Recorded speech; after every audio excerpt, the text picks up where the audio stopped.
And now that we have a basic approach to playing the strings of the guitar, I want to present some foundational skills that will move us forward into playing music. So first of all, we're going to look into reading music. And if you look at the page in the orientation about reading music, we're talking about the page environment.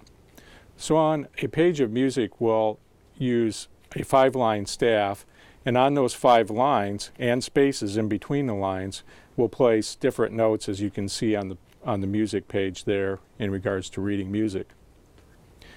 So those represent different pitches that can be played by any instrument or sung or played on a violin or flute, any number of instruments. So reading music on the 5-line staff is universal. Just remember, those lines do not represent the strings of the guitar.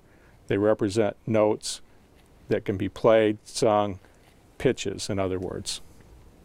Now we can take the 5-line staff and group it into 2 or 3 or 4 or any number of what we call systems of music, up to a full orchestra of different players, and combine those parts so that it's one flow of music with any number of musicians playing different parts.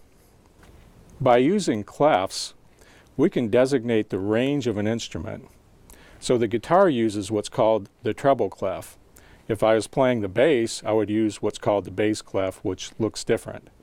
So the treble clef, as you can see at the bottom of the page there, has a unique design.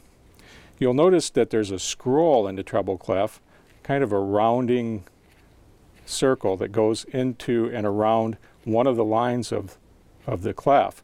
That line that it's circling is the note G. So therefore we call the treble clef the G clef.